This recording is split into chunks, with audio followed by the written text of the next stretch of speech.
Hello, Kako. Welcome back to another Mo'olelo Monday. I'm currently located at Grand Naniloa Hotel. This is in Hilo on the Big Island. Sorry, I got some stuff popping up on my screen over here. And you see the bay?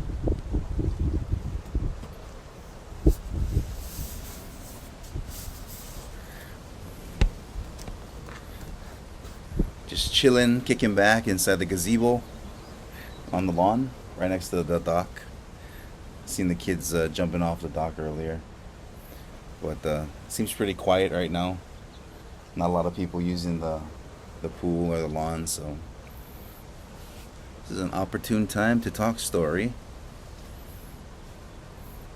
And I kind of wanted to continue last Mo'olelo Monday, since I spent most of the time yapping, blabbing about Malama, to share about the Aumākua, who actually Malama their family. So I've heard many stories growing up, and experienced quite a few interesting things throughout my life, unexplainable things that deal with the spirit side protecting, yeah, or taking care of Malama, yeah. And the story that I shared during the Malama video about the old lady in the tunnel could be seen as Aumākua. And a lot of people that, well, I guess the most popular paranormal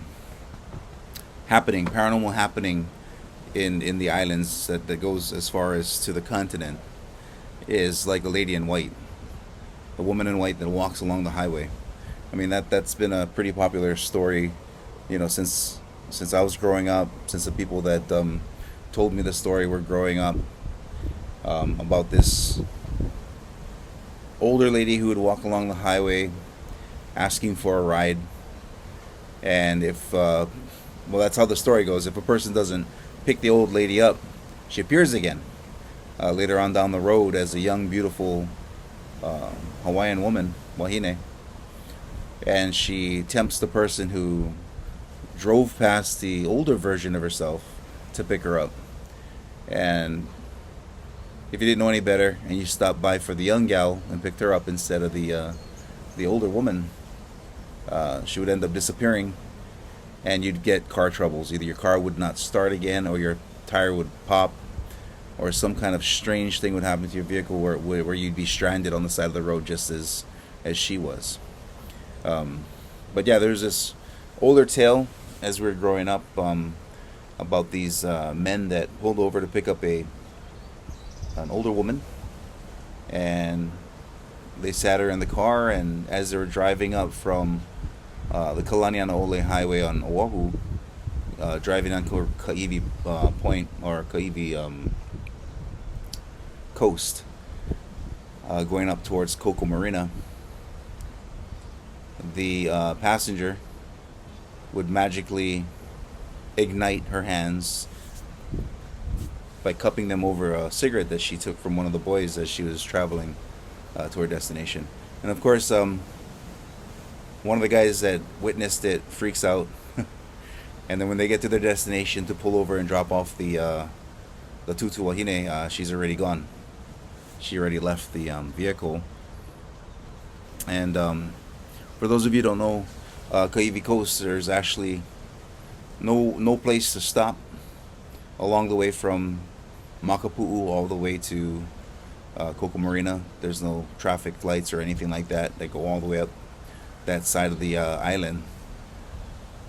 So it would be very difficult for the old lady to just jump out of the truck as it was moving down the road. But the reason for these signs and the reason for these appearances It's something bigger. There's a bigger thing happening, a grander thing that's going on that we're not aware of as people because we get so caught up in, the things that we are doing throughout our day. We just forget about the stuff that really matters, yeah? Because most of us are trying to like get to appointments, we're trying to get to places to, grab some food or meet up with some friends and whatnot. And we don't realize that along the way we could possibly be doing something to that either hurts ourselves or hurts people that are around us, even our family, yeah, even our keiki, our children who we're supposed to be protecting, malama, yeah. We should be taking care of them, but instead we neglect them, all because we're trying to do something um, that we feel is important, but in reality it's not. Yeah. Um, when you think back to nature, when you think back simply as who we are as people, we are here put on Earth so that we can enjoy our time here, but also to help those, especially our own babies, yeah, our kiki, and then extend from that point. So after we, like I was saying earlier, malama inside your body, you're able to expand and you're able to malama someone that you love, your wife or your husband, and then from there you can further expand to malama your keiki. And so it gets to the point where you are such a good caregiver that even after you pass away, even after you die, your family still wants you to be near them, protecting them because you were so good at it. And that's something that happened when my mom passed away. My mom was she had such a good soul, such a good spirit, that she took care of everybody. Everybody, didn't matter. Family, friend, stranger. She would take care of you if she knew that you were, you're good hearted. And even then, even if she didn't know you, she'd give you a chance, She saw the best in people, which was really, really nice. And that's somebody that you would hope after they're gone, they would come back and take care of you. And there are moments in my life where I felt down and I felt just like trash. I was at my lowest point, and she would come by. I would feel her presence. I would feel my mother come by, and she would appear to me, which was something that I'm so grateful for. To have those opportunities to not only just sense her nearby, not only to feel her presence, not only to smell what she smelled like before, but to see her too, to physically see her, a manifestation of her appear to me, and of course comes in dreams too. But when she appears to me, it seems like those are the moments where there are some difficulties and things need to change in my life so that I can be set back on my path, yeah, on top of the straight and narrow, I guess. Because like I said, life catches up to us and we're just like, we don't know what happened. We don't know what happened because we're so busy trying to please other people, so busy trying to work things out, so busy trying to get that scheme to work, yeah, that make that money, that we forget about the people that truly matter to us in our life. And unfortunately those people suffer because of our goals, yeah, our aspirations to what we feel or what we think is step up in the world. But honestly, when all is said and done, you have everything that you need as a person when you look around at your ohana, at your family. Yeah? We support each other. We're living Aumākua in a sense. But yeah, anyway. So I did want to tell a couple of stories of personal experiences of Aumākua, and I believe the woman in white that I saw inside the tunnels um, was an Aumākua telling me to slow down, yeah, stop driving so recklessly, and I can call her Pele because she was a woman in white. But are all women in white who walk along Hawaii's highways, are they all Pele, or are they just Aumākua, like our own family guardians coming to look out for us, and that's just how they appear. They appear all dressed and clad in white, and they're there to comfort us, to make us feel better. But yeah, so I thought I'd spend less time yapping about, you know, life and just share some stories this time around. Um, since we're on the Big Island, I did want to talk about Pele, and that was the story that I told last week about the lady in white was one of them that I wanted to share, and then of course the old urban legend that we heard about the two men that pick up the older lady on the side of the road. That's another story about her, but um, yeah, there's some stories that I've heard too from other people. My mother actually, on her way home one night, it was pouring rain. She was headed over to her home in Banyan Tree, Mamanalo, and she remembers. Well, she told me that she remembered seeing this woman on the side of the road, walking her dog, and she was just standing on the sidewalk, just staring out into the road as people were passing, and she's getting poured on. Um, but yeah, and it's also said that Pele has a little white dog that accompanies her sometimes. But yeah, she couldn't figure it out why this stranger, this older woman, would be sitting alongside or standing alongside this walkway in the rain with no cover, and just smiling out into the road with her dog who was sitting right beside her, uh, not being bothered at all by the rain, just as if it wasn't even affecting them. So it was a pretty cool story that she had shared with me. A story up at Kaena. Mr. Mullins, whose family takes care of that area at Kaena Point, was also sharing his story about Pele, and how Pele had visited his family and saved them from a catastrophic natural event.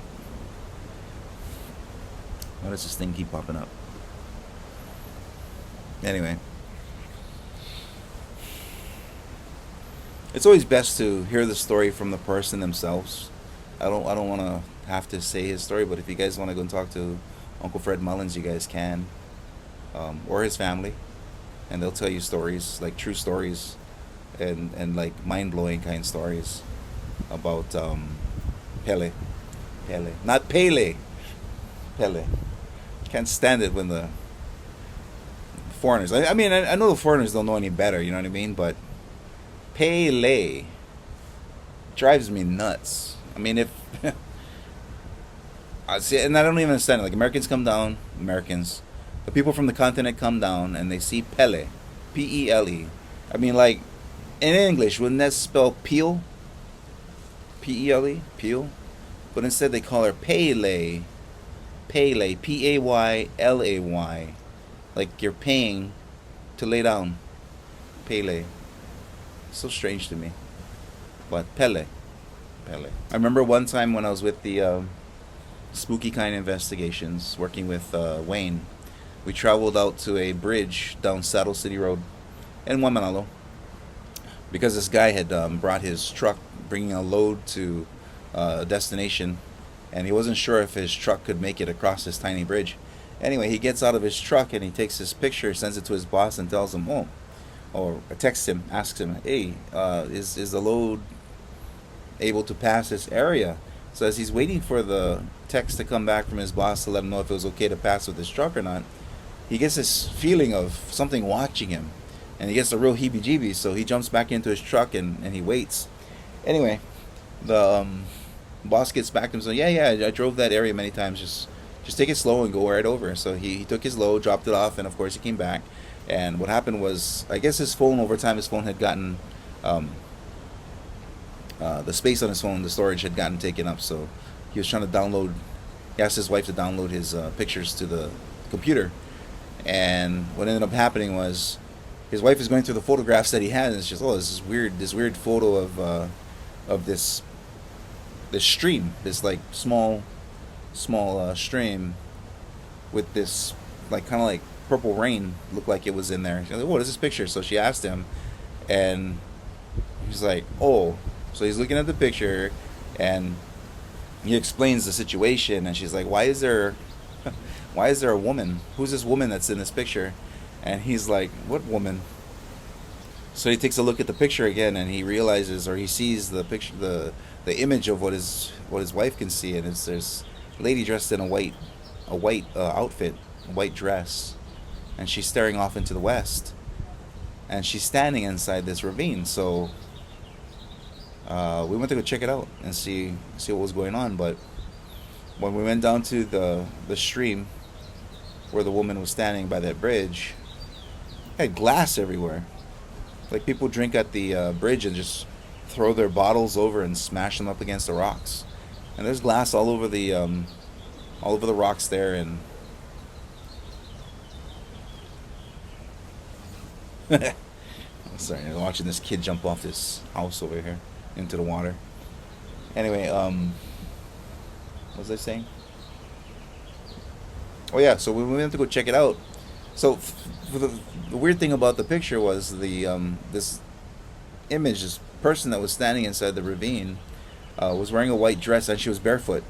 That's one of the things we noticed, is that she wasn't wearing any shoes. And with all the glass all over the rocks and everything like that, it would have made it very difficult or very uncomfortable to stand there because of all the shards. So to get a reference of how tall this person was, I jumped down into the stream, and my boss Wayne was trying to get as high as he could to imitate the direction of the where the guy was standing on his truck when he took the picture. And when he took the picture down, he got me in the same spot.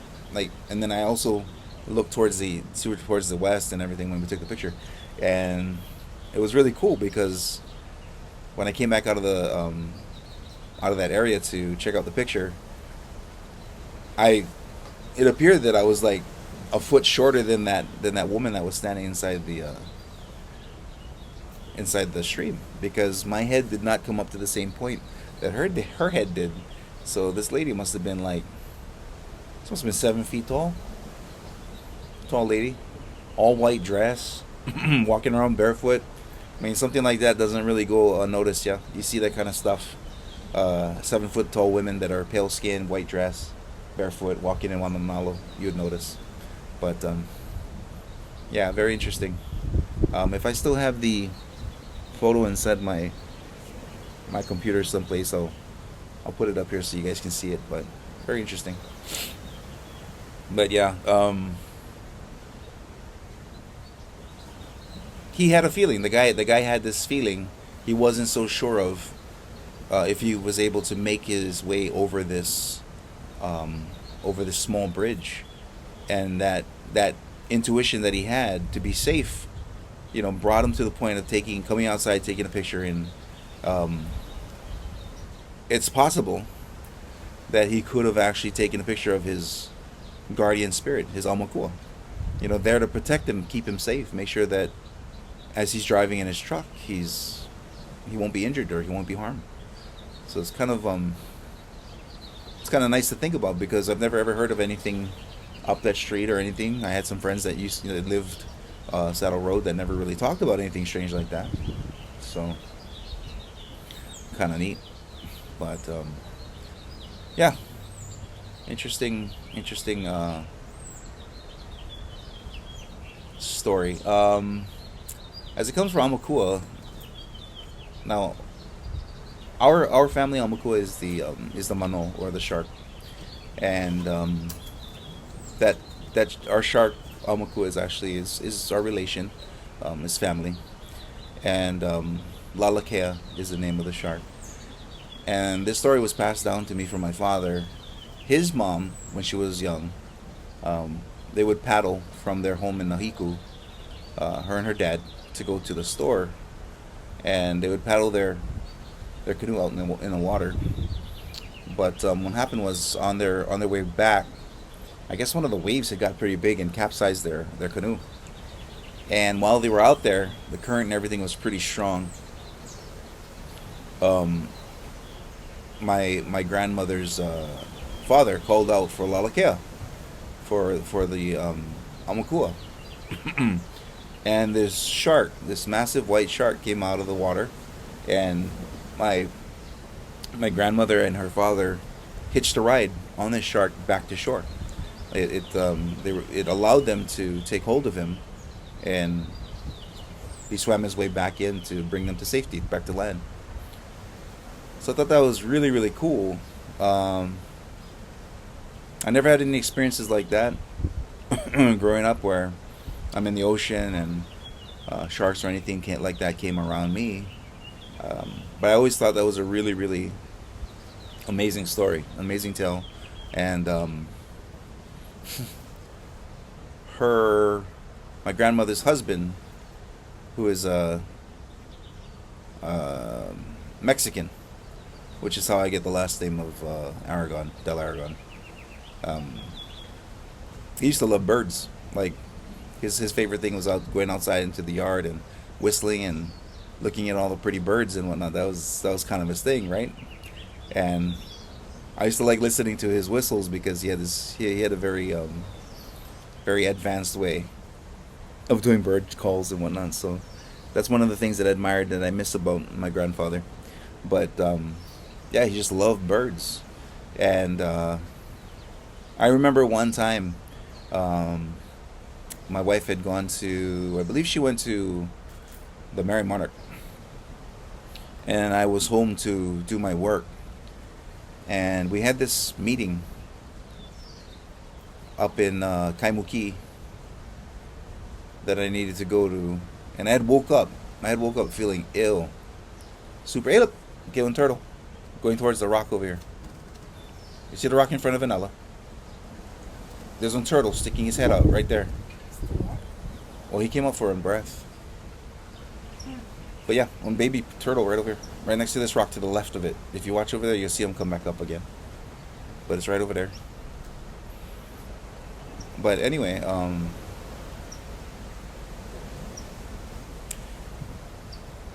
yeah. So I woke up in the morning, getting ready for work, and I felt terrible.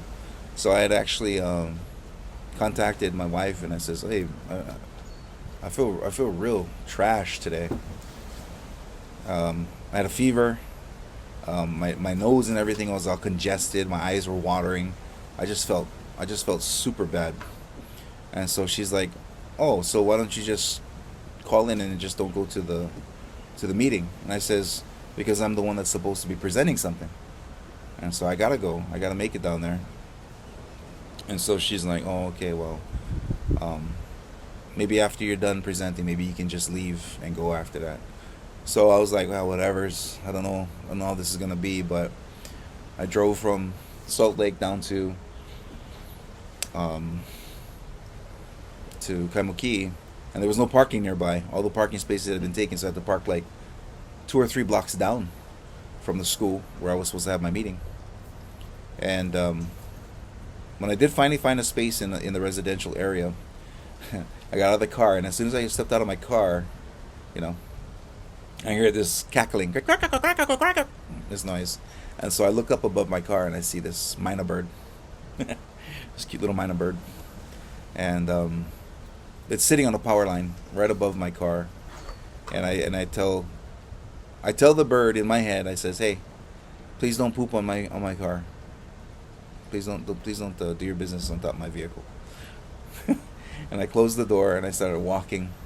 And as I'm walking away, I'm thinking about each step and how each one was making me so nauseated I needed to throw up. And I turn down the street and I start making my way down the road to the school. And as I'm going, this thing whips right past the back of my head and passes my ear, woof, like that. So, catching me by surprise, and I look up, and here's this little shadow shooting up towards a house across the street, and right on top of the roof of the garage, it lands and it looks at me, and it's that same myna bird. So I'm like, "Oh, hello." Tell it hi. So I keep walking because I gotta make it to work. And as I'm walking down each of these streets, this bird is following me. It's zigzagging from house to garage, from garage to power line, and it's staying right with me as each step of the way as I'm going. This bird is just swooping by and landing, and swooping by and landing, and it's just watching me the whole time. So I get to the back of the school, where it has this small stairwell, like single person stairwell, and these metal railings going into that small door located inside this fence that goes all the way around the building, the campus. So right before I can get to the step, the bird swoops in and lands right on top of the railing.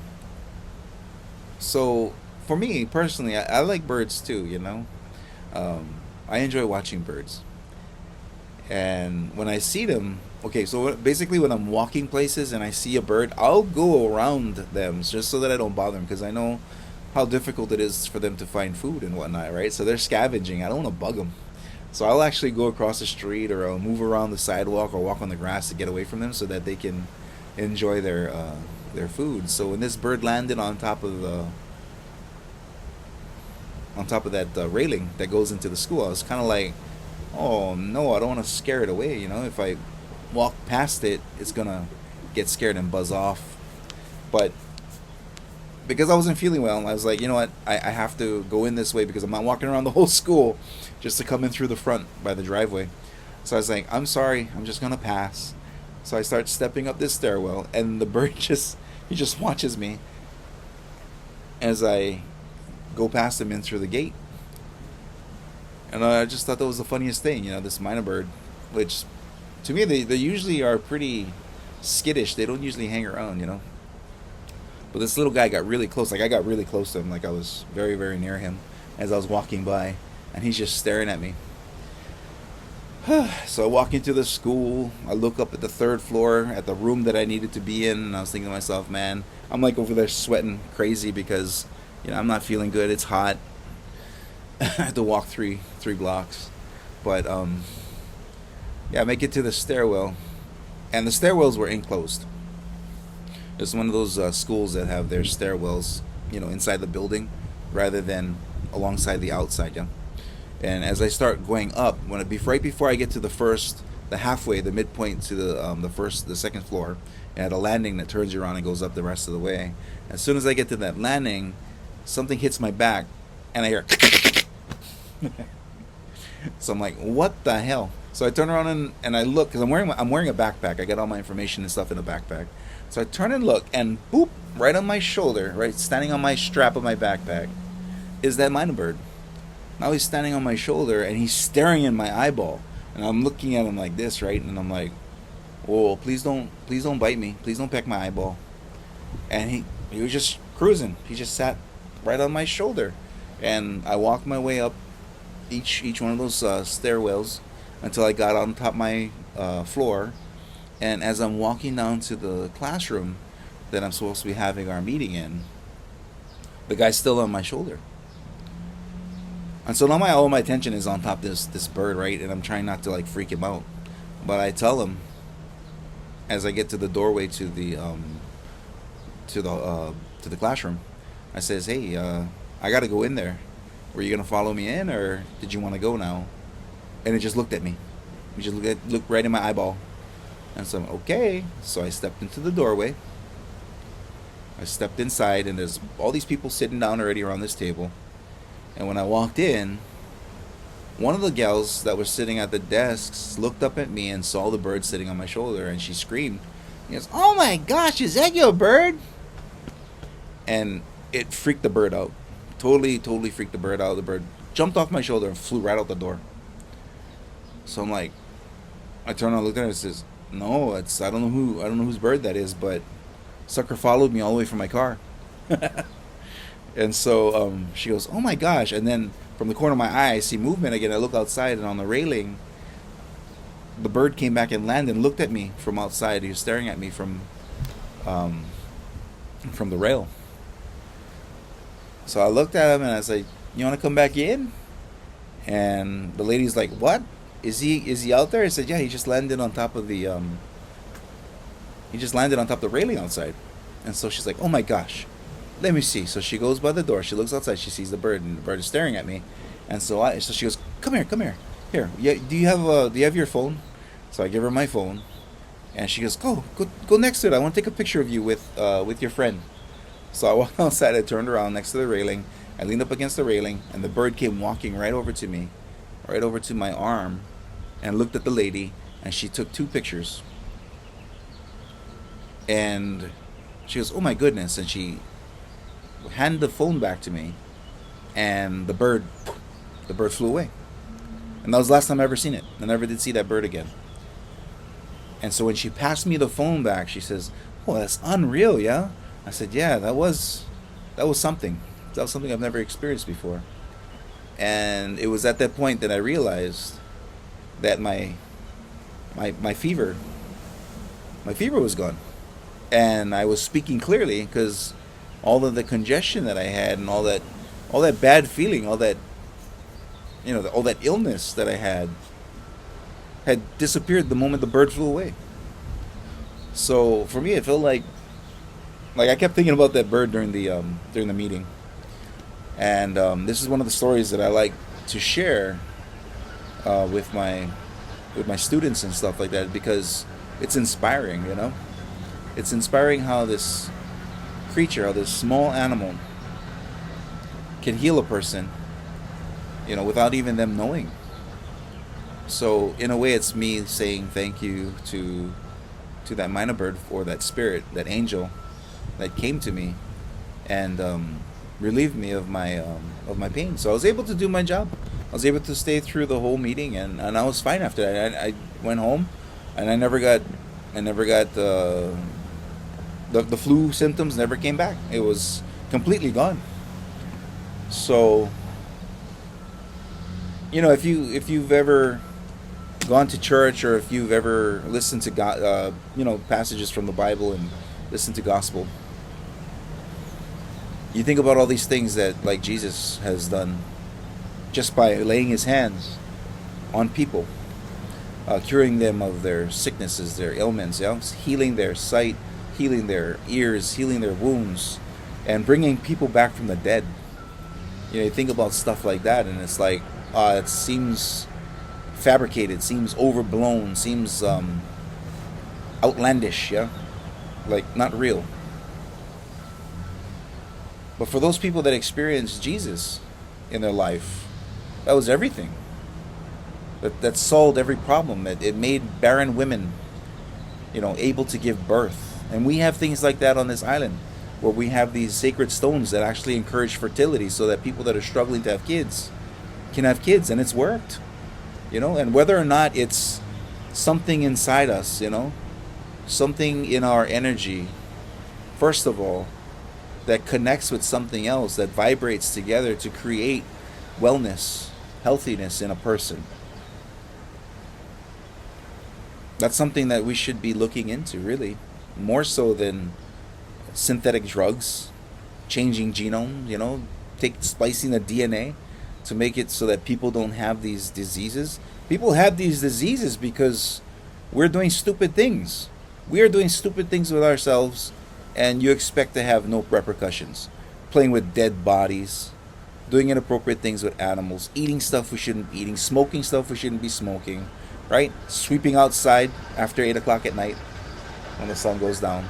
All these things that, can be avoided. All these things that we do in pride too, yeah? There's lots of stuff that we do that makes us look good in front of other people, yeah? They think, oh yeah, that guy is strong.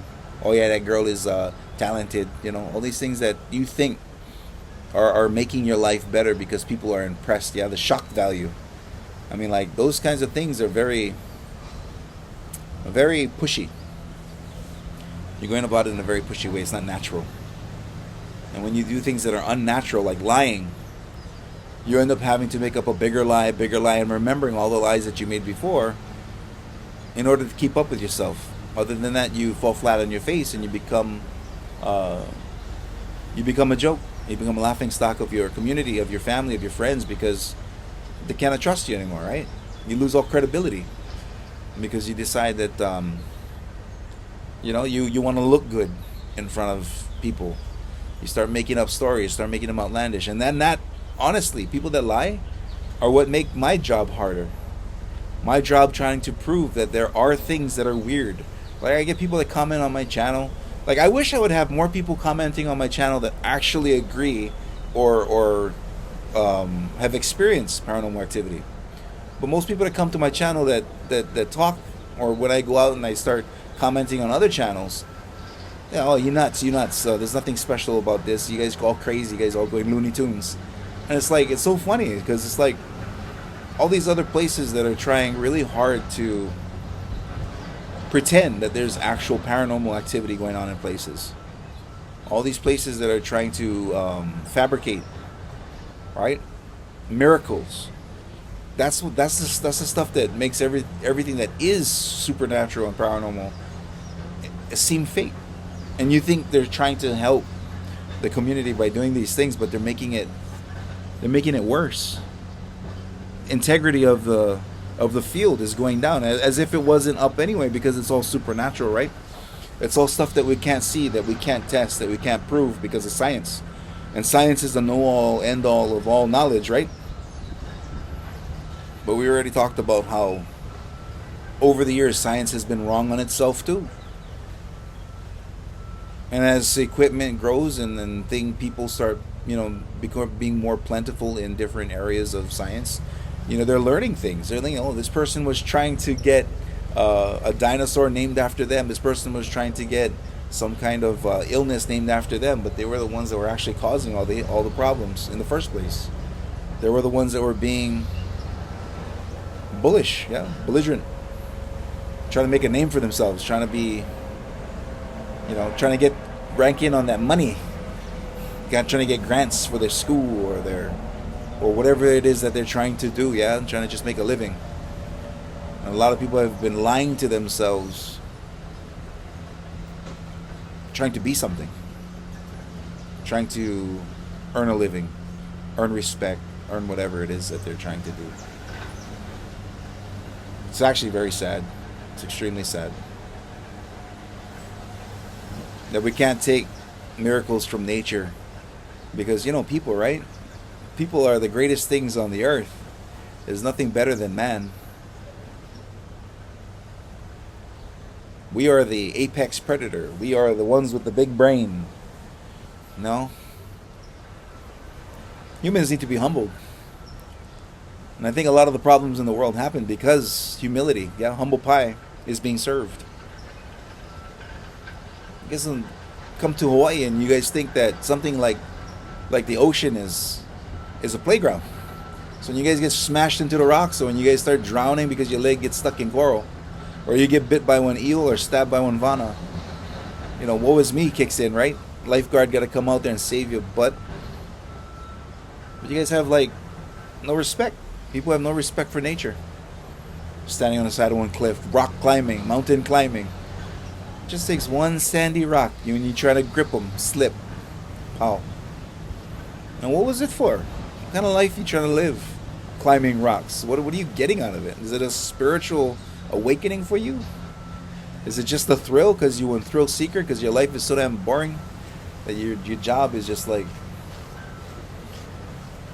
your job is just driving you down to the point of insanity? You don't have enough things to experience in the day, or you just want to come home with some kind of story to tell your big fish, like somebody started lying at home, right? And then you want to make your story bigger than theirs, so really you don't realize at the last moment that the person was lying about taking a picture standing on the top of the Statue of Liberty, with the head hanging out or the body hanging out of the freaking torch, or out of the headdress of the Lady Liberty. You guys don't realize that these people are making stories up. They're lying about it. So you guys try to do something stupid like that and end up getting hurt or dying. And it's just, to me, what was it for? You guys don't have anybody in your lives telling you that fire is hot? But I should talk, because I've had many opportunities with my Aumākua trying to stop me and slow me down. And it's strange to think about it, but even inanimate things like one street light can be one Aumākua. So I drive from Waimanalo to Kailua to go to work every day, and I come home the same route. And it's funny because I'm always complaining, and I know my wife is sick of it, but I'm always complaining about this street light on Kalanianaole. We get up the hill and the light is red, which means the light must be green for the people on Kalanianaole, right? But then when I stay coming from Kalanianaole, going through that light, the light is red, which means that the light for the people coming up from Keolu is green. But every time I get to that light, regardless of if I'm going to Waimanalo, going to Kaneohe, going to Kailua, it's always red on my side, and it would piss me off. Like it doesn't do that anymore, but it used to piss me off so bad. I'm like, what is with this light? And it would always just change as soon as I get to that light. And that street light is like a Aumākua trying to teach me patience, trying to slow me down, because I'm always in a rush to do something. Everything that I did in my life, up until now, up until well, a few months ago, everything in my life has always been about work, has always been about Hana. And that's the reason why I put that video out about Hana is killing us, is because sometimes we lose perspective, yo. My wife always tells me when we're at the stoplight, honey, we're together. That's the main thing. And that's funny too, because she's my angel. She's always, putting my head on straight. And it's like this light, who I thought was the devil, trying to keep me from going to my work, from getting to places on time. It was actually an angel trying to slow me down to make me think about what's important in life. I wasn't spending enough time mellowing out with my family. It was just go, go, go. You get home, what? Wash clothes, make food, make dinner, clean up, wake up in the morning, get ready for work, go work, get to work, work finish, go to the store, pick up food, go home. It's the same thing over and over again, yeah? What kind of life is that?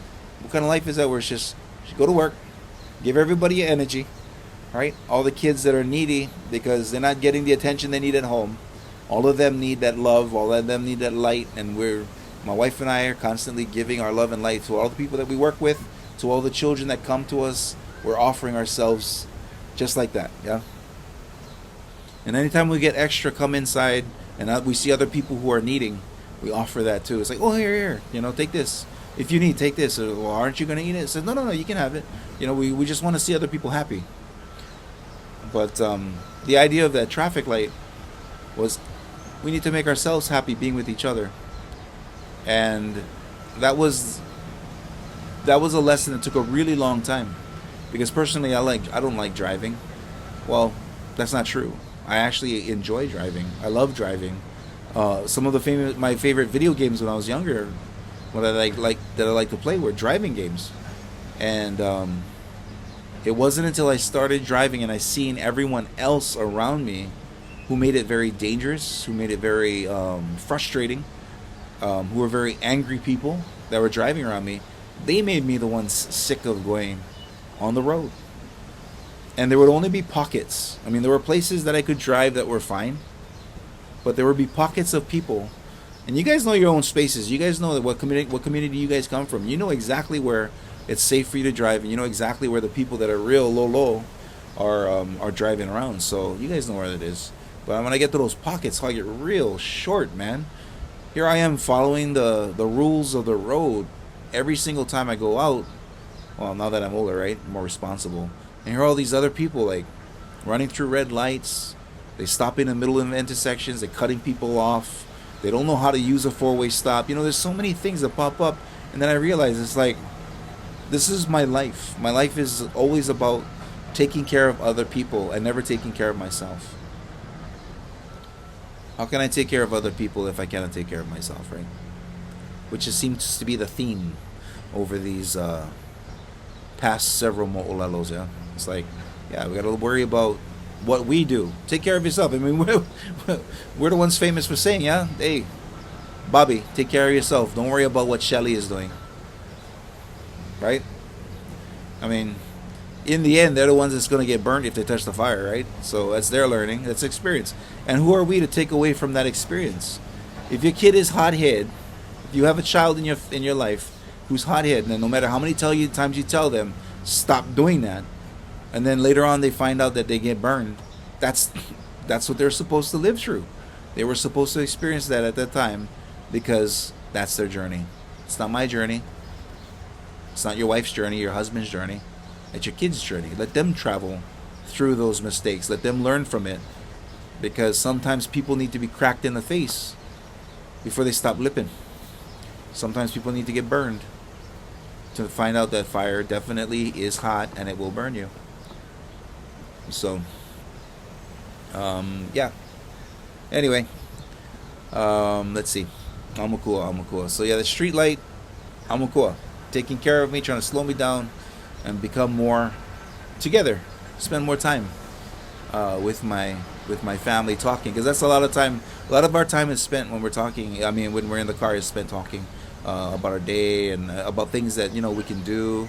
And we needed more of that. We needed more of that in our life. I mean, we would also spend time during dinner, sharing our day, but it was mostly just sharing of our day and not necessarily about growing. It was just kind of consuming what it was that our children were going through the day. They were consuming what it was that we were going throughout the day, but it wasn't really a way to create or to think of bigger things. Yeah, it was just about school and work, which is kind of bland. Yeah, so my wife had asked me one morning and says, "Hey, maybe we should go step out and watch the sunrises,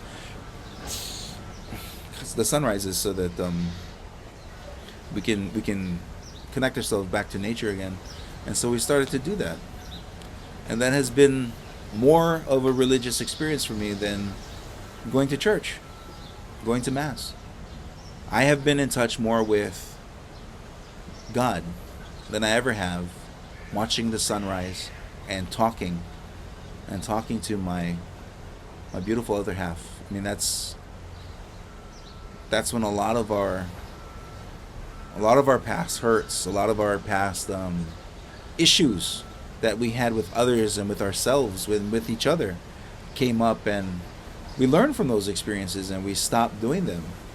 And over time, we all these moments, all these mornings that we spend with the sunrises, we reveal more about each other, and it just strengthens us. And then I noticed that the traffic light has been green for me sometimes, which is a good feeling. So, however it is that we learn, or however it is that we're taught, just like the old saying, yeah, the old proverb in Hawaii, you don't learn everything in one school. Yeah, not everything is learned in one place. Not everything is learned in one halau.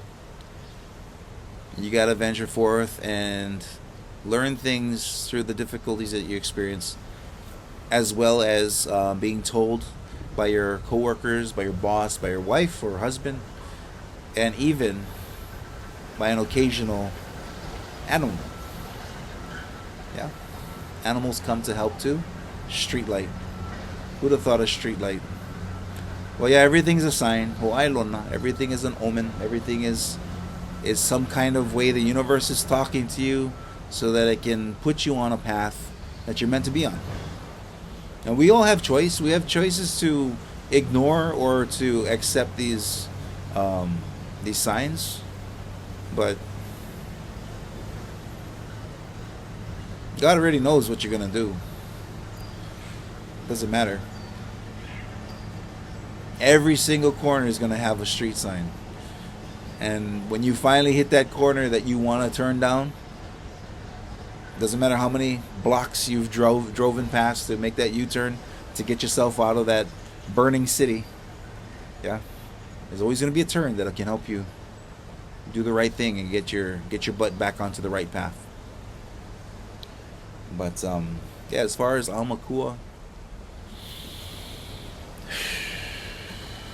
did I ever have anything? I mean, I'm sure I've had other stories of Aumākua coming to protect me. I mean, one of them, well, besides that old lady I saw on the Pali, I think I already told this story before, but I was driving back from work late one night from the Aloha Stadium, and I was falling asleep. And I remember as I was going up the H3, that's the hardest part. That was the hardest part for me, because I was nodding off, and when on the road, it just like hums, so it makes you feel calm inside. But basically, I tried rolling down the window to get some air. I tried turning on the music so I'd stay awake, and it wasn't until a stranger, a hitchhiker, in my back seat started singing music that I was finally shocked awake, and my adrenaline started pumping, and I went the rest of the way home to Waimanalo safely. Right, I got home safe because of that experience. It was the kick in the butt I needed to start taking care of myself. Start planning, prepping for these long and late night journeys, right? Get some rest. Stop burning the candle from both ends, because, you know, what they say about burning the candles from both ends, right? Candle gets shorter faster, and that's when your light goes out. So, yep. I'm sure that I'll have more Aumākua stories to tell later, but those are basically the ones that I have to tell you for now. And it's a pretty good mix of people here, people gone, even electronics. Yeah. Go to work one morning, you turn on your Xbox to go play a little bit before you go out, and the thing doesn't turn on. It's like, oh, it's a sign. Your Xbox is saying, nope, you don't have time for this rubbish. Go to work before you get into an accident, or you just so happen to avoid an accident getting to work there earlier. Yeah. But anyway, that's going to be it for today's Mo'olelo Monday, which is about Aumākua family guardians. So keep a lookout for your own. They might be trying to tell you signs in your sleep or in your waking life. Yeah, and don't forget to thank them. Say mahalo for taking care of me. Mama, mahalo for taking care of me. Papa. Yeah. We always got to be grateful for the things that we have in life. And I am grateful for you guys. So thank you for being here. Aloha, ahui ho. We will see you on the next Mo'olelo Monday. Aloha.